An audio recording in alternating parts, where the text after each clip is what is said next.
Salut à tous, c'est Bang Dacheno, bienvenue sur cette vidéo qui aujourd'hui va parler de coaching, va parler d'un petit mail que j'ai reçu de la Robbins Madness Training. Alors vous savez, c'est un des cours que propose Tony Robbins, où il a divisé en 2 ou 3 parties. C'est beaucoup de ses vidéos, je pense des années début 2000, on va dire près 2010. Et il y a Chloé Madness qui, elle, réanalyse. C'est ce que Robbins a fait. À savoir que Madness, au départ, moi je pensais pas trop qu'elle avait on va dire, cette connaissance au niveau du coaching, parce que moi je l'avais découvert plutôt dans tout ce qui était thérapie familiale et autres, et c'est quelqu'un qui est assez reconnu aux US, donc leur lien en termes de business est plutôt excellent. Je sais pas si je me ferai ce séminaire, parce que je crois que c'est 2000 balles par partie, 2500 $, un truc comme ça, à voir s'il y a du bénéfice. Je sais que j'avais un pote qui l'avait fait, qui n'était pas ultra satisfait. Le problème, c'est qu'on sait bien que quand il y a ce type de cours-là, on va dire avec un investissement de 5-6 000 euros, il y a de fortes chances qu'il y ait des parties qui nous plaisent bien, mais que sur la globalité, avec le temps, on a déjà l'ensemble des informations, si on a lu les bouquins des différents auteurs, si on a déjà vu des vidéos, si on a fait des séminaires, si on a eu de l'expérience, etc. C'est...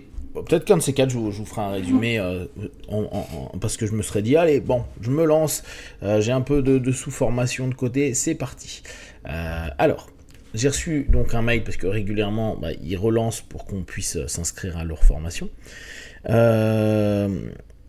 Beaucoup de gens ont des idées fantastiques et des rêves qui les passionnent, mais le défi consiste généralement à transformer ces rêves en réalité. Alors là, on est bien dans un discours complètement orienté objectif, orienté résultat. Cette notion assez courante de dire, bon bah les gars, c'est bien que vous ayez des rêves, il faut que ça devienne réalité. Ce que régulièrement, moi, avec ma voix de l'échec, voix du loser, à me dire, doucement mon pote, oui j'ai des rêves, mais j'ai déjà testé plein de trucs et ils ne sont pas forcément arrivés. Donc, les transformer, ça serait une bonne chose. Rappeler aux gens que parfois, il faut prendre d'autres chemins et peut-être même d'autres objectifs, c'est aussi pas mal, parce que ça permet à certaines personnes de lâcher prise et de réussir sur des voies qui ne pensaient pas du tout être les leurs au départ. Et ça, on l'oublie un petit peu dans ces coachings très américains, genre tu peux faire ce que tu veux, ta seule limite est toi-même, blablabla. Comme le diront toujours... Excusez-moi, c'est une traduction automatique, donc s'il y a des trucs bizarres. Là où se concentre l'attention, l'énergie circule. Donc, comme ils le disent régulièrement en PNL, là où se concentre l'attention, l'énergie circule. Ça, cette notion-là, je trouve qu'elle est intéressante, et ça revient à ce que je vous ai dit il y a 2 jours, avec l'importance qu'on a à poser sur notre dialogue intérieur. Vraiment, cette chose qui est tellement simple, tellement basique dans tous les systèmes, ayez un dialogue intérieur positif, j'aime pas trop ce mot-là, mais on va dire constructif, qui vous apporte des choses, à le maintenir, vous vous rendez bien compte que déjà, c'est pas toujours simple. Alors, si vous avez des grands rêves, c'est super, mais si déjà, vous n'arrivez pas à avoir un dialogue interne qui amène du constructif, avoir des méga ambitions, ça va être compliqué. En tout cas, j'aime bien cette idée-là. Est-ce que c'est vrai ? Ça serait une bonne idée. C'est vrai qu'on peut le remarquer avec la vue. Dès qu'on focalise quelque part, on s'oriente vers cet endroit-là. Pour nous, les boxeurs ou les judokas ou autres, on sait bien que quand on est vraiment attentif, par exemple, à traverser sur les axes de percussion, nos percus vont plus loin que si je me disais je touche la personne. Donc effectivement, on pourrait se dire, là où je porte mon attention, l'énergie circule. Il est facile de perdre son élan une fois que l'enthousiasme initial s'est estompé. Ça, c'est super intelligent et intéressant de le mettre en avant. La motivation intrinsèque versus la motivation extrinsèque. Et là, si vous regardez, c'est un mail de motivation extrinsèque. C'est quelqu'un qui veut nous motiver à payer. Mais c'est super. Le discours, il est clean, il est sympa. Et ça, c'est vrai, hein, on l'a tous. Combien d'entre nous avons commencé juste des petits projets, et peut-être à la fin de la journée, on n'a même pas fait l'étape 1, alors que le projet est sur 2 jours. La plupart des gens surestiment ce qu'ils peuvent accomplir en 1 an, mais sous-estiment ce qu'ils peuvent accomplir en 6 mois. Oui, alors là, je suis moyen chaud, mais je comprends. La notion des sous-objectifs est quelque chose de cool parce que ça nous permet de nous dire j'ai des points de référence sur lesquels je peux me dire ok là j'ai vraiment réussi à faire 10% de mon taf, 20, 30, 50%, etc. Parfois voire à long terme sur cette motivation justement intrinsèque, au bout de quelques mois où on a des échecs, où ça donne pas forcément le feedback, sans même parler d'échecs purs, c'est pas le feedback qu'on attendait. C'est-à-dire que la sensation, l'émotion, la pensée qu'on a quand on passe ces étapes nous fait rien.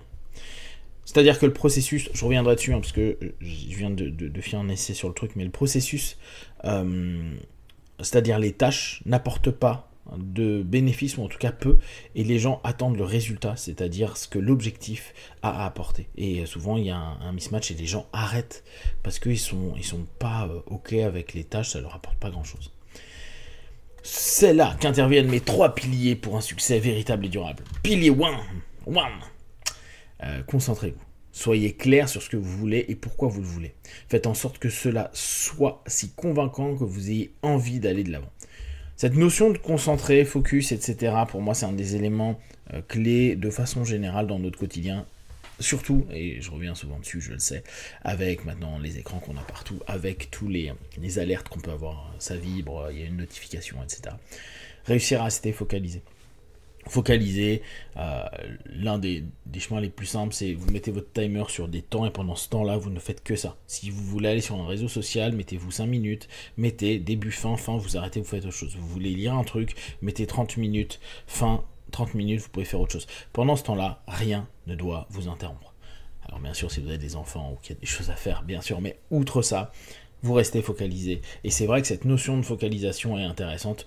Là, cette notion très basique du coaching, soyez clair de ce que vous voulez, faites en sorte que ce soit convaincant, c'est imagine-toi si tu obtiens ton objectif, si tu atteins ton objectif, dans quel état tu serais, pour maintenir une stimulation et une motivation intrinsèque. Je pense que le plus important, c'est cette notion. Focalisez-vous, concentrez-vous, restez concentré. Faites des tâches une à une. Arrêtez-vous. Il y a des moments, arrêtez-vous. Parce que ça permet de défocaliser et de partir sur autre chose pour pouvoir vous refocaliser. C'est les temps d'attention et nos temps de concentration qui sont parfois limités, parfois par la fatigue, par les contextes, etc., etc.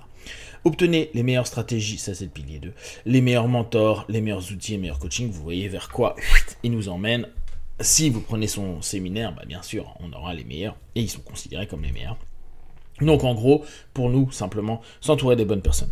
Poser les bonnes questions. Et ça, c'est peut-être quelque chose qui manque beaucoup chez beaucoup d'entre nous. On a peut-être trop d'ego. Alors on dit que la génération Z est moins comme ça, elles osent plus poser des questions. Et paradoxalement, en lisant des articles, en rencontrant du monde dans l'enseignement, ils disent pas tant que ça. Parfois, il y a un côté un peu j'ai honte de ne pas savoir comme les générations précédentes. N'hésitez pas à poser des questions. Maintenant, il y a ChatGPT qui peut beaucoup vous répondre, mais l'IA va vachement aider là-dessus. Mais posez des questions, osez poser des questions, osez ne pas savoir en fait. Donc, et vous entourez des personnes qui savent ou qui ont une expérience supérieure, sans prendre ça comme parole d'évangile, mais en tout cas pour vous permettre d'être mieux. Donc effectivement, c'est cool. Chaque personne performante, qu'elle soit sportive, investisseur, etc., a un coach.